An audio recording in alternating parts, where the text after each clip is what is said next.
possibility curve using concept 1। चलिए, हमें बनाना क्या है इन एक्चुअलिटी, हमको सिर्फ प्रोडक्शन की पॉसिबिलिटीज के बारे में बनाना है। क्या? एप्पल्स, बनानास इन केजी, इनकी प्रोडक्शन की पॉसिबिलिटी इन केजीज में करना है। कॉन्सेप्ट 1 क्या था कि अगर लैंड रिसोर्सेज इंक्रीज होंगे तो प्रोडक्शन इंक्रीज होगा, लैंड रिसोर्स डिक्रीज होंगे तो प्रोडक्शन डिक्रीज होगा। ठीक है, ये जो लैंड रिसोर्स हमने यहां पर बनाया था, इन रिसोर्सेज को दिमाग में चलाओ, ये रिसोर्सेज को हम दिमाग में रखेंगे और हम डायरेक्टली प्रोडक्शन की पॉसिबिलिटीज को यहां पर लेते जाएंगे। कैसे? मैं बना के दिखा रहा हूं आपको, आप करिएगा। अच्छा, अगर 0 एकड़ पर हमको एप्पल्स प्रोड्यूस करने हैं तो 0 केजीज ऑफ एप्पल्स। बनानास करने हैं, बनानास को कर लेते हैं चलो हम अब 6000 केजीज। ठीक है, नेक्स्ट क्या करा हमने, 500 से हमने एप्पल्स को इंक्रीज किया। अभी वहां पे क्या परसेंटेज चल रहा है वो किसी को नहीं पता, आपके दिमाग में चलना चाहिए वो चीज। यहां पर हमने क्या कर दिया, इसको डिक्रीज कर दिया 500। अच्छा, और क्या कर दिया, इसको इंक्रीज करते हैं 1000, इसको अगेन डिक्रीज कर दिया 4000, नेक्स्ट 1500, 3000, 2000, ये 2000, 2500, 1000, 3000, 0। अभी इस तरीके के करने से बेनिफिट क्या है? बेनिफिट बहुत सिंपल है। हमने ये वाला पोर्शन, इसकी क्या जरूरत थी, लैंड रिसोर्स के डिस्ट्रीब्यूशन की क्या जरूरत थी, ये चीज समझने की जरूरत थी कि इन दोनों के बीच में एक कोरिलेशन है, लैंड रिसोर्स और प्रोडक्शन के बीच में एक कोरिलेशन है। इस कोरिलेशन को समझने के लिए हमने ये पूरी स्लाइड बनाई, ये पूरी स्लाइड इस कोरिलेशन को समझने के लिए बनाई। अगर ये कोरिलेशन समझ में आ गया, दोनों में डायरेक्ट रिलेशनशिप है, लैंड बढ़ता है प्रोडक्शन बढ़ता है, लैंड डिक्रीज होता है प्रोडक्शन डिक्रीज होता है, अगर ये कॉन्सेप्ट हमें समझ में आ गया तो अब हमको लैंड के डिस्ट्रीब्यूशन की जरूरत ही नहीं है। वो आप दिमाग में करो कैसे, कि देखो एप्पल्स का आपका लैंड बढ़ता जा रहा है तो प्रोडक्शन बढ़ता जा रहा है, बनानास का आपका लैंड डिक्रीज होता जा रहा है तो देखो प्रोडक्शन डिक्रीज होता जा रहा है। आप सीधे प्रोडक्शन की बात करो। इसमें क्या अच्छी बात है, इसमें आप एक कंसिस्टेंसी दिखा पाते हो, इस तरीके की टेबल में आप कंसिस्टेंसी दिखा पाते हो। अब आप इधर देखो, यहां पर हम कंसिस्टेंट नहीं है, यहां पे आपने 1000, 2000, 3000, 4000 तो ले लिया, लेकिन यहां पे 30 एकड़ से इंक्रीज हुआ, फिर 20 एकड़ से इंक्रीज हुआ, फिर 20 एकड़ से इंक्रीज हुआ, फिर 30 एकड़ से इंक्रीज हुआ, तो कंसिस्टेंसी नहीं है ना। 30 एकड़ के इंक्रीज पर 1000 है, 20 एकड़ के इंक्रीज पर फिर भी 1000 है, फिर 20 एकड़ के इंक्रीज पर फिर 1000 का इंक्रीज है, फिर 30 एकड़ के इंक्रीज पर फिर 1000 का इंक्रीज है। सो पॉइंट हियर इज, अगर आप लैंड के साथ इसको दिखाने की कोशिश करोगे तो आप एक कंसिस्टेंसी नहीं दिखा पाओगे अच्छी तरीके से। मगर इस कॉन्सेप्ट को लेने का बेनिफिट क्या है, इस तरीके से इस तरीके से समझने का बेनिफिट क्या है, ये कॉन्सेप्ट नंबर 1 हमें क्लियर हो जाएगा। वो क्या है, लैंड बढ़ेगा प्रोडक्शन बढ़ेगा, लैंड डिक्रीज होगा प्रोडक्शन डिक्रीज होगा, बस। अब अगर हम थर्ड लेवल पर प्रोडक्शन पॉसिबिलिटी कर्व को यूज करते हैं यूजिंग कॉन्सेप्ट नंबर 1, तो हम सीधे प्रोडक्शन पॉसिबिलिटी को यूज कर रहे हैं। हम लैंड डिस्ट्रीब्यूशन, रिसोर्स डिस्ट्रीब्यूशन को यूज नहीं कर रहे हैं, वो हम माइंड में कर रहे हैं। फिर से ले लेते हैं, एक और रैशनल व्यू से हम ले लेते हैं। इस बार हम क्या करते हैं, एप्पल्स एंड बनानास की जगह कुछ और चीज लेते हैं। मैं जानबूझ के एक बहुत इंपॉर्टेंट पॉइंट बता ही नहीं रहा हूं क्योंकि मैं चाहता हूं कि वो आपके एंड से आए, नहीं आएगा तो बताऊंगा एंड में। ओके, चलिए इसको हम ले लेते हैं राइस एंड व्हीट। अगर राइस 0 से स्टार्ट कर रहे हैं तो मुझे बताओ मैं व्हीट कितना ले लूं, ये आपको हेल्प करनी है। लैंड का डिस्ट्रीब्यूशन अपने दिमाग में करो, नहीं भी करोगे तो भी कोई दिक्कत नहीं, अगर लॉजिक क्लियर है। अगर लॉजिक क्लियर है तो नहीं भी करोगे तो भी कोई दिक्कत नहीं। अच्छा, क्या ऐसा हो सकता है सर कि व्हीट को 0 से स्टार्ट करें? ये भी कर सकते हैं, कोई बुराई नहीं, कोई बुराई नहीं है इसको करने से। चलो अगर हम व्हीट को 0 लेते हैं तो बताओ राइस को कितना ले लें? 1000। Very nice. अब मुझे फिर से राइस का बता दो, नेक्स्ट 800। अच्छा, व्हीट बताओ कितना लिख दूं? ठीक है, राइस बताओ 600, 200, नेक्स्ट 400, 300, बिल्कुल ठीक, very good very good. 4, 2, 0, then 400, 500। बना पॉसिबिलिटी कर, प्रोडक्शन पॉसिबिलिटी कर बना, है ना? सिंपल है, इन केजीज। ठीक है, लिख लो इस पॉइंट को अब आप।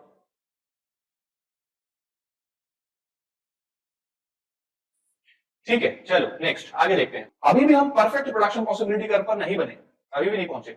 गलत इनमें से एक भी नहीं है, ये जितने भी प्रोडक्शन पॉसिबिलिटी कर्व हमने देखे हैं इनमें से गलत एक भी नहीं है, सब सही है अपने लेवल पर, और परफेक्ट नहीं है। अभी हम परफेक्शन की तरफ बढ़ेंगे, ठीक है, नेक्स्ट क्लास में और उसको परफेक्ट बनाएंगे। लेकिन उससे पहले, परफेक्ट बनाने से पहले एक कॉन्सेप्ट और है जो कि जरूरी है समझना। वो क्या? मैं आपसे एक क्वेश्चन पूछूंगा सिंपल से।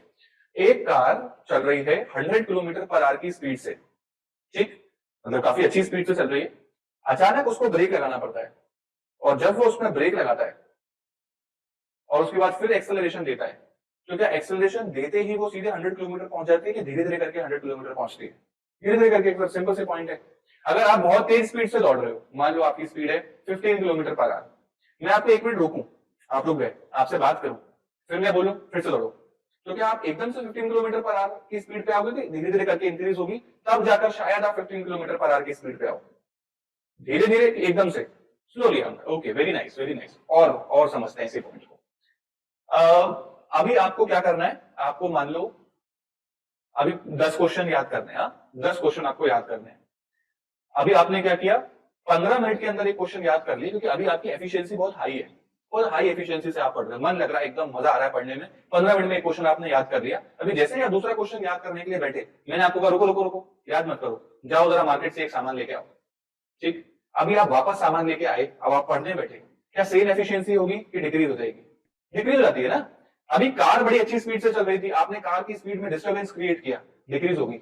अब वापस से उसको टाइम लगा उसी स्पीड को पकड़ने के लिए। आप जब रनिंग कर रहे थे तब आपकी एक एफिशिएंसी थी, उस एफिशिएंसी को मैंने डिस्टर्ब किया तो वो डिस्टर्ब हो गई, परेशान हो, मतलब आपका उतनी एफिशिएंसी से वो उस समय उस मोमेंट पर वही आउटकम दे पाई। वापस से जब आपने उसको रन करना स्टार्ट किया तो मे भी आपको बहुत टाइम लगेगा उसी स्पीड को पकड़ने में, क्योंकि मैंने आपको एक डिस्टर्बेंस क्रिएट किया।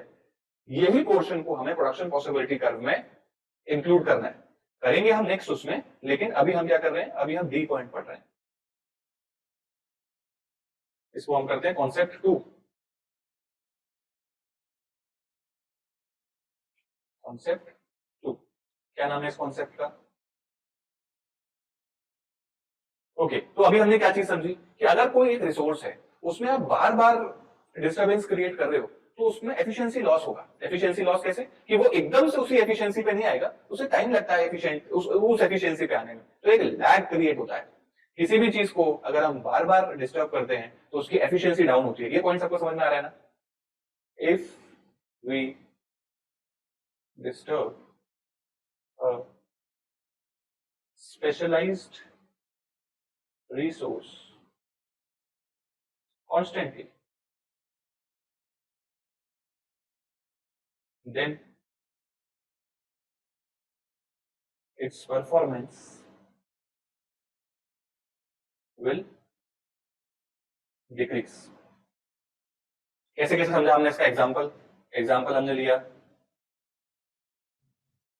स्पीड ऑफ कार, और हमने क्या एग्जाम्पल लिया, speed of running, study efficiency. 3 example लिए अभी हमने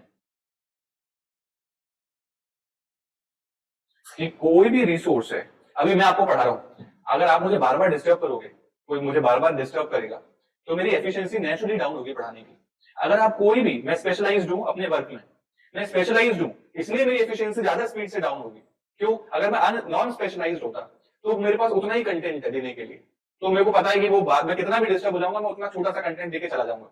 लेकिन अगर मेरे पास बहुत हेवी कंटेंट है देने के लिए, प्रोडक्शन करने के लिए, सर्विसेज देने के लिए, और मुझे कोई बार बार डिस्टर्ब करेगा तो मेरी एफिशिएंसी का रेट बहुत हेवीली डाउन होगा। अभी मैं आपको पढ़ा रहा हूं, कोई एकदम से आगे मुझे डिस्टर्ब कर दे तो मुझे वापस से उसी कंटेंट को पिक करने में टाइम लगेगा। अगली बार करेगा ना तो मुझे और ज्यादा टाइम लगेगा, थर्ड टाइम करेगा तो मुझे और ज्यादा टाइम लगेगा। ये एक नेचर होता है, एक ह्यूमन नेचर होता है, एक स्पेशलाइज्ड चीज में बार बार डिस्टर्बेंस करने का। अभी आपका इकोनॉमिक्स पढ़ने में, आप घर में पढ़ रहे हो, अभी आपको समझ में सब आ रहा है, अभी कोई डिस्टर्ब कर दे आके, फिर जब मैं आपको पढ़ाऊंगा ना तो आपको थोड़ा कम समझ में आएगा, अगली बार फिर कोई डिस्टर्ब कर देगा और कम समझ में आएगा। तो इस तरीके का जो प्रॉब्लम आता है वो क्या है कि अगर आप किसी एक काम को, स्पेशलाइज्ड वर्क को कॉन्स्टेंटली कर रहे हो और बार बार डिस्टर्बेंस आ रहा है तो आपकी एफिशिएंसी डाउन होती है। ये बात सबको समझ में आ रही है कि नहीं आ रही? ठीक है, इसको लिख लो।